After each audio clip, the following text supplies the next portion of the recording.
झील के इतिहास की सबसे बड़ी पर्दा।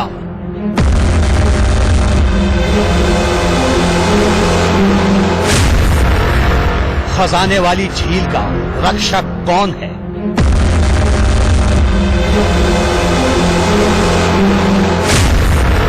कौन करता है झील के खजाने की रक्षा? खजाने वाली झील का रक्षक कौन है?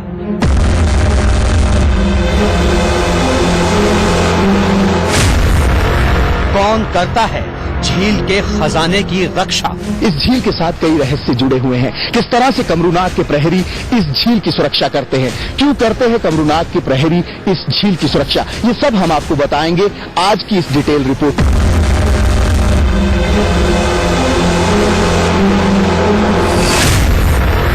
रात को कैसे पौधे बन जाते हैं सांप? कौन उस खजाने की रक्षा करता है, ये एक सवाल है। हम आपको दिखाने जा रहे हैं उन प्रहरियों को। ये वो फूल है जो कि कमरूनाग, जो जिस जंगल की जिस पहाड़ी पर मौजूद है, उस पहाड़ी के हर कोने में इसी तरह के फूल देखे जा सकते हैं। माना जाता है, मान्यता ये है कि कोई भी ये प्रयास करे कि उस झील से कुछ निकाले या चुरा सके, तो ये प्रहरी जो है वो जिंदा हो जाते हैं।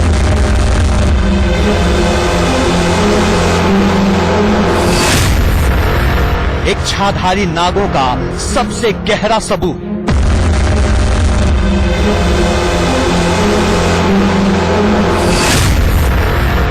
कैमरे पर कमरूनाग का सबसे बड़ा सबूत।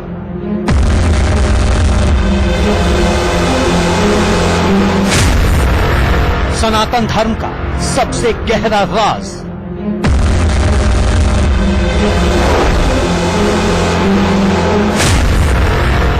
रात में वहां होता है साक्षात चमत्कार।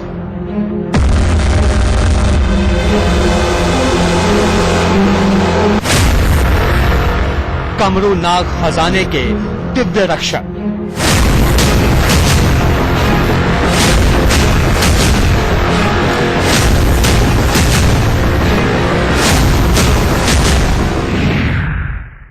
ये है दुनिया में एक सबसे बड़े खजाने वाली झील। ऐसी झील जिसमें पानी से ज्यादा दौलत है। सोना, चांदी, हीरे जवाहरात के न जाने कितने ही टन इसके पानी में मौजूद हैं। ऐसा भी नहीं कि ये खजाना छिपा हुआ है, ये सबके सामने है, सबको दिखाई भी देता है। आज हम एक्सक्लूसिव रिपोर्ट में आपको बताने जा रहे हैं कमरूनाग झील में ऐसा क्या है कि सामने पड़े होने के बावजूद इसके खजाने को कोई छू तक नहीं पाता।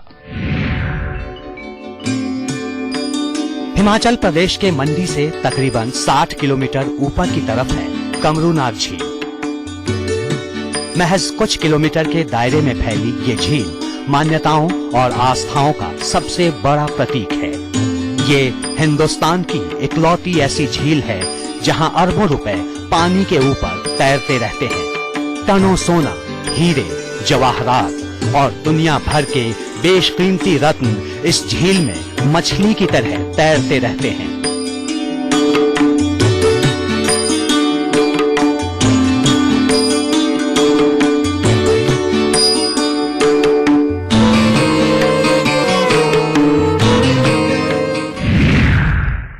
कमरूनाग झील के साथ जुड़ी है सदियों पुरानी आस्था। ये मान्यता है कि इस झील में सोने और चांदी के गहने चढ़ाने से मांगी गई हर मन्नत पूरी होती है। कोई यहाँ औलाद की चाहत में मन्नत मांगता है तो कोई किसी और काम की सफलता में।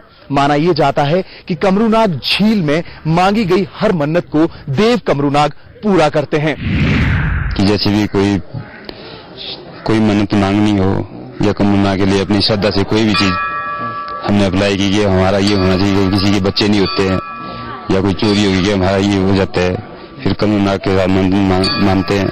फिर जब वो संपूर्ण होती है, लोग पहले आस्था रखते थे कि जैसे भी आते हैं कोई, मैं कहूँगा मेरे लड़के हो जाए, मैं आपको कोई पैसे दूंगा या कोई सोने का कोई वस्त्र दूंगा। तो शुरू में जैसे हमारे बुजुर्ग लोग आते हैं, आजकल तो नहीं होता इतना ज्यादा, पर वो सारा जो उस मन्नत को लेके इस झील में डाल देते थे। कमरूनाग झील दरअसल कमरूनाग भगवान के नाम पर है।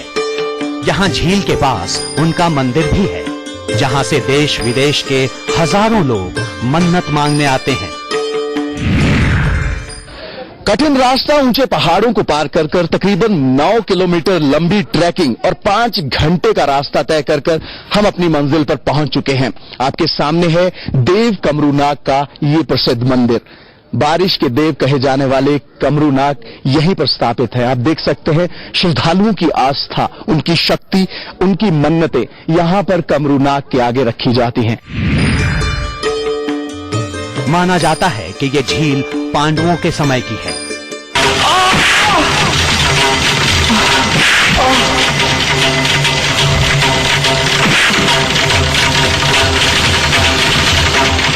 महाभारत के युद्ध के बाद पांडवों ने अपना जीता हुआ सारा खजाना इस झील में अर्पित कर दिया था। तभी से ये परंपरा निकली कि जो भी यहाँ मन्नत मांगकर अपना पहना हुआ गहना अर्पित करेगा, उसकी हर मनोकामना पूरी होगी।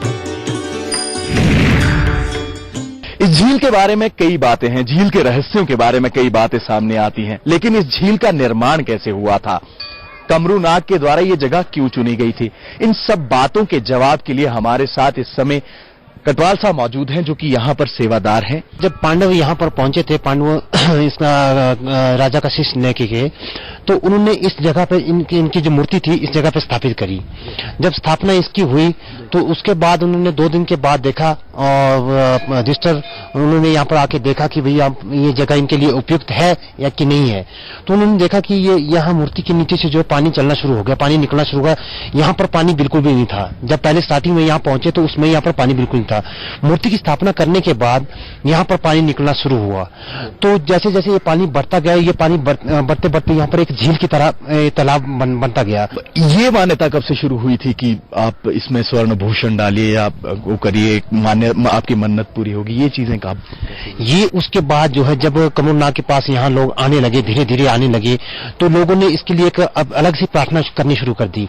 तो जैसे उनकी मनोकामना जैसे वो मांगते थे तो वैसा उनका पूरी मनोकामना पूर्ण होने लगी।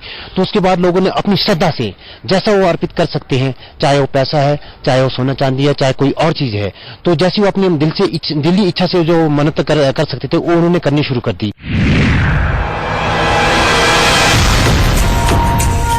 कहते हैं कि कमरूनाग के खजाने की रक्षा नाग देवता स्वयं करते हैं। कमरूनाग में ये बात भी मशहूर है कि अगर किसी ने खजाना चुराने की कोशिश की तो यहाँ के आसपास के जंगलों में नाग जैसी आकृति वाले जो पौधे हैं वो असली नाग बनकर खजाना चुराने वाले की जान ले लेते हैं। हमें एक यहाँ पर एक गुमनाम जो लेटर मिला था, उसमें 6-7 आदमियों के नाम दिए थे, उनके घर का पता दिया था, उनके नाम पता दिए थे उसमें कि ये लोग जो है कहीं पर बात कर रहे थे। हमने कमरूनाग झील को वहां पर उसके खजाने को लूटने की बात कर रहे थे, वहां पर लूटने के लिए आ रहे थे। तो एक किसी व्यक्ति ने उनके नाम पे एक गुमनाम जो लेटर था वो यहाँ झील के पास छोड़ दिया। तो हम यहाँ पूजा करने के लिए आए तो यहाँ पर हमें मिला, हमने उसको पढ़ा। उसके बाद हमने उसको जो पुलिस थाना गौर में वहां पर उसको जमा करा कि ऐसे व्यक्ति है, उनके बारे में आप छानबीन कीजिए। तो पुलिस टीम जब उनके घर गई, उन्होंने उन व्यक्तियों के नाम पते ढूंढे तो उसमें देखा कि 4-5 व्यक्ति वो इतनी बीमारी से ग्रसित हो चुके थे, उनका बहुत ही बुरा हाल था। उन्होंने बड़े बड़े हॉस्पिटलों में इलाज कराया लेकिन उनका कोई इलाज नहीं हो पा रहा था। और एक व्यक्ति को उसमें जो है मृत्यु हो चुकी थी, और एक व्यक्ति ऐसा था उसके परिवार का, अपने परिवार का संचालन बड़ी मुश्किल से कर रहा था, इधर उधर भटक के भी उसके परिवार का गुजारा नहीं हो रहा था। तो ये चीजें जो है इनकी दैविक शक्ति के द्वारा देवता जो खुद ही उनको दंडित कर देता है। इंडिया न्यूज की टीम हैरान थी इस सच को जानकर। विज्ञान के इस दौर में क्या ये वाकई संभव है कि कोई ये मान ले कि सर्प की आकृति वाले पेड़ सच में सांप बनकर खजाना चुराने वाले को डस लेंगे? आज के समय में बहुत कम लोग ही भरोसा करेंगे। इसकी झील है, इसके अंदर जैसे कोई भी व्यक्ति अगर कैसे बाहर से आता है, अगर इसमें अगर छूने की कोशिश करता है, इसके अंदर जाने की कोशिश करता है, या इसके अंदर देवता की जो मन्नत के जो चढ़ावा चढ़ाता है उसको छूने की कोशिश करता है, तो उसके लिए देवता जो है इसके और भी गणमन इसके साथ जो है शक्तियां रहती है यहाँ पर, तो वो उनके माध्यम से जो है उन लोगों को दंडित करते हैं। तो अब अभी तक ये रही है कि हमने देखा यहाँ पर कि कोई भी व्यक्ति अगर इसके अंदर किसी चीज को निकालने की कोशिश करता है तो उसके लिए देवता अपनी दैविक शक्ति से उनको दंडित करता है।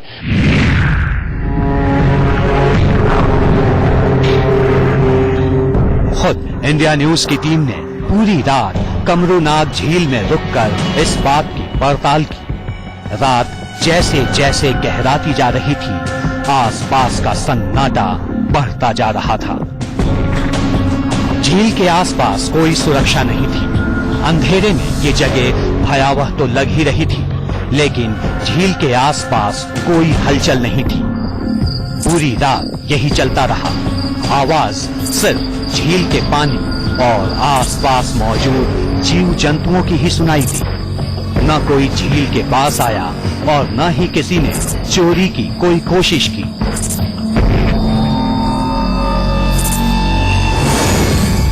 इंडिया न्यूज की टीम का कैमरा पूरी रात चलता रहा। हम भी पूरी रात जागते रहे, पर ना तो हमारे कैमरे और ना हमारी आंखों ने ऐसा कुछ देखा जिसे देखकर ये कहा जा सकता हो कि रात में इस झील में चोरी की बात तो छोड़िए, किसी ने पास आने की भी हिम्मत की हो। चोरी करने वाला या तो अंधा हो जाता है या मर जाता है। कमरूनाग देवता की झील का सच जो भी हो, लेकिन एक सच तो यह है कि इस झील में कोई भी चोरी नहीं करता। यहाँ के स्थानीय लोगों की माने कमरूनाग झील में चोरी की कुछ कोशिशें कई सालों पहले जरूर हुई थी, लेकिन जिसने भी इस झील का खजाना चुराने की कोशिश की, उसके साथ एक अजीब घटना हुई।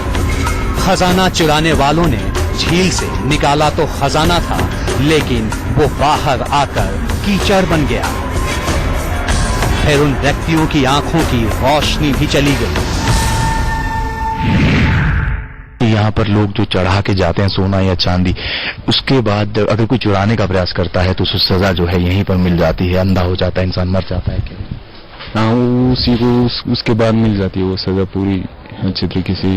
जैसे कोई चुराने की कोशिश करे तो वही अंधे हो जाते हैं, कई बीमारी से ग्रसित हो जाते हैं। कई बार ये भी सुनने को आया है कि कीचड़ भी कई बार निकाला पैसा होता है लेकिन हाथ में कीचड़ आता है। कुछ ऐसी बातें सुनी है? हाँ, ऐसा भी होता है। कई बार हम ज्यादा निकालने की कोशिश करते हैं ना, और कीचड़ आ जाता है।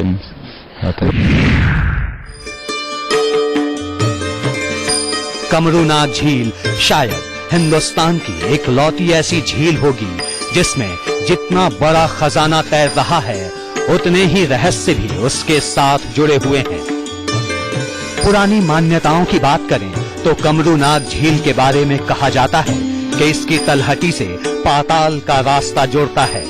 मतलब ये पाताल में जाने का रास्ता है, और जो खजाना कमरूनाग झील में दिखता है, उससे 100 गुना ज्यादा खजाना उसकी तलहटी में बैठा है, जो सीधा पाताल तक जाता है। कि वाकई में इस झील के नीचे से जो है पाताल लोक तक जो है रास्ता जाता है। तो ये हमने पीछे से सुनी हुई ये बात हुई है, पर हमने अभी तक देखा नहीं कि भी इसमें हकीकत क्या है क्या नहीं है। कमरूनाग झील के पौराणिक महत्व की बात करें तो इसका भी संबंध महाभारत काल से ही है। देव कमरूनाग इस इलाके के सबसे बड़े देवता माने जाते हैं। साग की शुरुआत में 2 दिन यहाँ पर मेला होता है।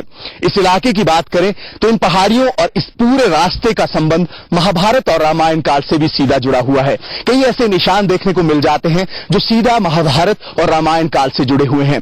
कमरूनाग को यहाँ के लोग बारिश का देवता भी कहते हैं। महाभारत काल में कमरूनाथ को बबरूभान या बर्बरिक के नाम से भी जाना जाता था। ये धरती के सबसे शक्तिशाली योद्धा थे। महाभारत के युद्ध में इन्होंने कौरवों का साथ देने की बात कही थी, लेकिन भगवान कृष्ण भी डर गए कि इस तरह अगर इन्होंने कौरवों का साथ दे दिया तो पांडव जीत नहीं पाएंगे। कृष्ण जी ने एक शर्त लगाकर इन्हें हरा दिया और बदले में इनका सर मांग लिया। हमें तुम्हारा सिर चाहिए। राजा बर्बरीक ने श्री कृष्ण को अपना सिर तो दे दिया, लेकिन साथ ही एक शर्त भी रख दी। मैं इस युद्ध को देखने के लिए उतावला हो रहा था, किंतु अब लगता है कि मेरे मन की इच्छा मेरे मन ही में रह जाएगी। तुम्हारी इच्छा पूर्ति हमारे लिए धर्म के समान है। हम वचन देते हैं कि तुम्हारी इच्छा अवश्य पूरी होगी। राजा बर्बरीक की ये शर्त पूरी करने के लिए श्री कृष्ण ने कमरू नाग को मंडी के इस जगह पर स्थापित कर दिया और बर्बरीक का सिर वहां पर रख दिया। इससे राजा बर्बरीक ने महाभारत का युद्ध देखा।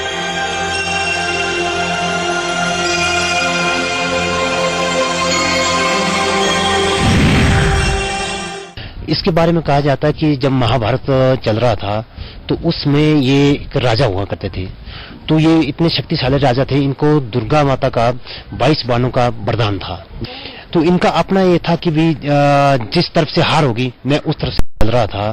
तो उसमें ये एक राजा हुआ करते थे।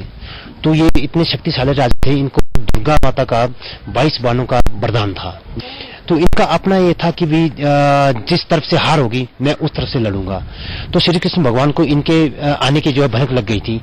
तो उन्होंने अपना एक ब्राह्मण का रूप धारण करके एक पीपल के पेड़ के नीचे बैठ गए। तो उन्होंने कहा कि आप इतनी शक्तिशाली है तो आप इसके बारे में मुझे बता सकते हैं, आप कैसे अपनी शक्ति को बता सकते हैं। तो उन्होंने कहा कि ये जो पीपल का पेड़ है इसमें जितने पत्ते हैं और जो नीचे जमीन के ऊपर जो गिरे पत्ते हैं, मैं उन सारे पत्तों को एक तीर के साथ जो उन सबके अंदर छेद कर सकता हूँ। तो श्री कृष्ण भगवान ने कुछ पत्ते अपने पैर के नीचे दबा दिए और कुछ अपने हाथ में ले लिया से। तो जब उन्होंने हाथ में ले लिया तो उसके बाद उन्होंने बोला कि आप जो है अपना बाण चलाइए। उन्होंने अपना जैसे ही उन्होंने अपना बाण चलाया तो पीपल के पेड़ के ऊपर जितने भी पत्ते थे और जमीन में भी जितने पत्ते थे उन सब के अंदर छेद हो गए। तो श्री कृष्ण भगवान ने जब अपना पांव हटाया तो उसके नीचे भी देखा उन पत्तों के ऊपर छेद हो गए। जो हाथ में देखा तो उसमें भी छेद हो गए।